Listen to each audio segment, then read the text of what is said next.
Cutie Pies. I am Lanikia, and you are watching What Happened on the Soaps. This is Days of Our Lives edition. Excuse me, today is Monday, January the 22nd, 2024. Let's get right into it. Hi, Cutie Pies. I'm Lanikia. That's not what she said, but that's what I heard. Ooh, child, this is a mess. Hold on, I'm about to paraphrase this. Thank you so much for watching.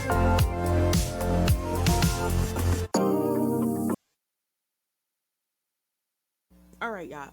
So we start off where we left off on Friday, which is Alex coming in and seeing Teresa and Brady kissing. Now, immediately, Teresa jumps away because Alex is like, "What is going on?" And she jumps away, and they tell Alex it's not what it looks like. That's what she tells him. He said, I think it's exactly what it looks like." And Brady says, "No, Alex, she's in a vulnerable place. This kind of stuff, like she's not in her right mind right now." And Teresa explains with the drugs, she just feels so bad and she's embarrassed to be in front of him and around him. So she explains it, just how she's feeling, and she can't believe she gave up her sobriety. And Brady was just comforting her, and she kissed him, but it really meant nothing to her. She wants to be with Alex. And so then they start talking, and she's just ashamed of herself. And she's telling Brady, are you going to tell Tate about this?" And he's like, "No." And by the way, I'm going to give this one a seven. He was like, "No, I'm not going to tell Tate. But you need to go to your meetings. You need to get help." And she said, "Okay, I promise I will." And so then Brady decides to leave because she says she's just tired. So then when Brady leaves, Teresa says, "Alex, you can break up with me. I know this is not what you had in mind when you wanted to be in a relationship." And he doesn't want to break up with her. You know what? I know a lot of people, some people don't like Alex, but he's a really good guy. I don't know why they kind of made him jerky towards Justin, like why he was being a jerk towards Justin. He tried to say it's just because he didn't know how to act around him. But Alex overall to me is a really good guy, and he's trying to get in these relationships, and he's the one that gets used every time. Like he wanted to be in a relationship with Stephanie, and she really wanted Chad, and so now he's telling Teresa, "I see how you and Brady connected. Do you want to be with him?" Because he doesn't want to be in another relationship where the person he's with is really wanting someone else, because that's what's actually happened. People talked about him being a womanizer, but when he tries to get serious, the women he tries to get serious with are always falling for someone else or in love with someone else. So he was like, he doesn't want to go through that. And she says, "No, I want to be here for you." And then she tells him, "Maybe I should move out, because you didn't sign up for this and I don't want to put you through this or whatever." But he tells her no, he's going to ride this out with her. He wants to be with her. So, all right then. So then we see, what in the world? So then we see Maggie is involved with Maggie comes up with on Constantine and Steve when Steve was him and Constantine up because he's like, "You need to leave town." Now Steve has deeper reasons for why he's wanting Constantine to leave town, and Constantine is starting to suspect that like they all have this history together. He's just trying to put all the pieces together. And so, anyways, Maggie comes up and she's like, "What are you doing, Steve?" And he tells her, "Maggie, this man is no good. Like, he's just using you. You're in this vulnerable place and he's no good for you." And Maggie says, "People said that about Victor. And just like I did then, I'm going to do now. I'm a good judge of character. And look how it turned out with Victor." I said, "Girl, you knew about Victor." You don't know anything about Constantine. She pretty much told Steve, "Mind your business. I got this. Mind your business. I don't need a protector. Go over there and do what you need to do, but stay out of my business." And so Steve tries to warn Maggie. He says, I'm not trying to insult you," because she feels insulted. Like, and I said, "Why does she do this? Why is Maggie doing this?" But she feels like he's insulting her intelligence and her judgment of character. So she doesn't want to hear it, and so Steve eventually leaves, but he tells Constantine, "I'm gonna my eye on you. So when he leaves, Maggie says, it's just so infuriating that, they treat me that way. And Constantine's like, oh, yes, Maggie, I know, I understand. And she says, and I feel like they're not going to lay off of you. So maybe it's best that you just leave town. And he said, oh, Maggie, I'm just so sorry to hear that you say that. He doesn't want to leave because he's not done with this long. Come on, girl. You ain't gave him no money. The money he really wants.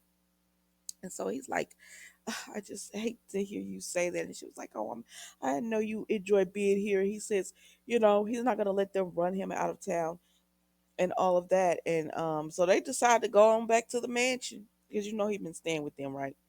And then she sees Brady, so she said, "You can go on.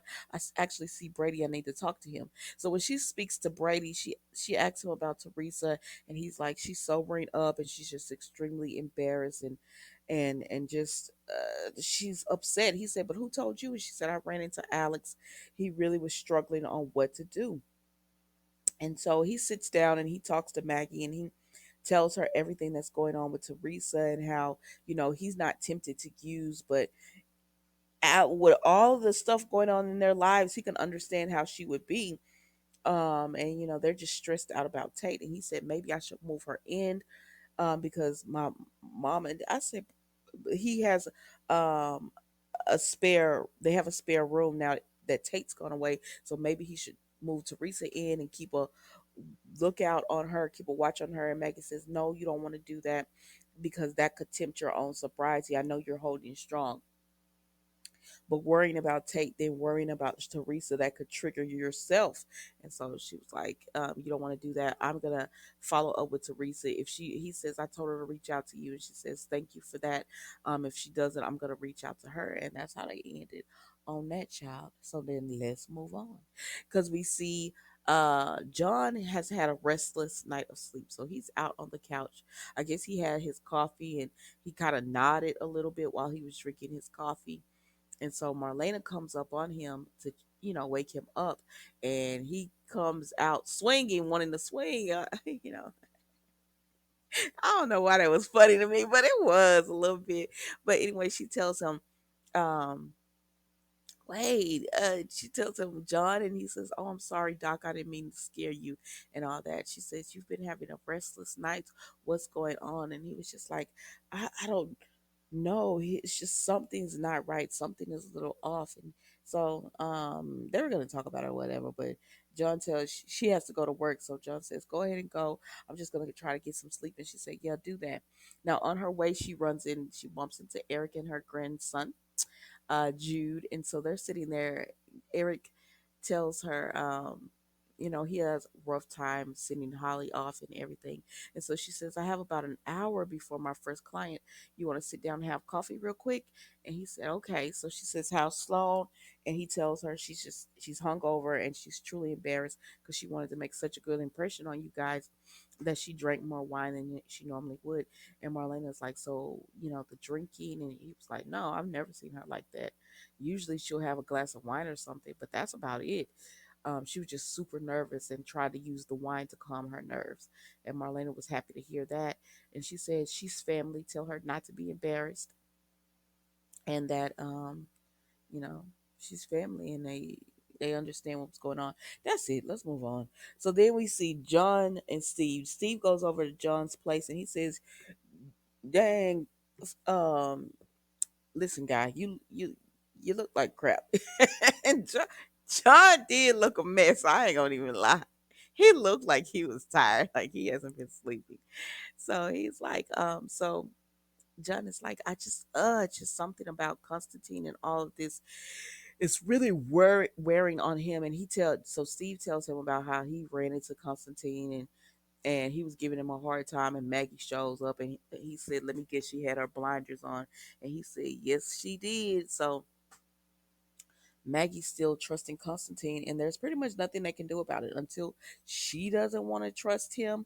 Um, yeah, he's gonna be around, and so John says, how about we back off Constantine?"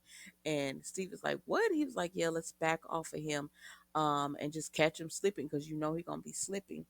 Or whatever. And because he said the more we try to push him out of town, the more Maggie will become resentful and go further into, Constantine's con, because this is a long con game he's playing.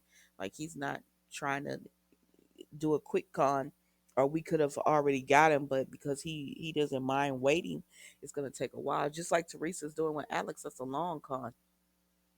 And so, and part of it, I think, is because John feels like some past coming up, and he's uneasy about it as well. And Steve's like, well, okay, if that's what you want to do. So then we see, um excuse me, so then we see John, um Steve leaves John's, and Steve is like, oh man, could it be? And then he's at the bar drinking. He's like, could it be? And then John is drinking his coffee, and he's just thinking, like, something's not right. Like, I know something, it's off feeling. And then we see Constantine has this card, this like red card or whatever. And he says, could it be the pawn? This is what I've been waiting for. I don't know, child. Like, here it is, storyline up. So then we go to my favorite part of the soap, honestly, and it was between Harris and Clyde.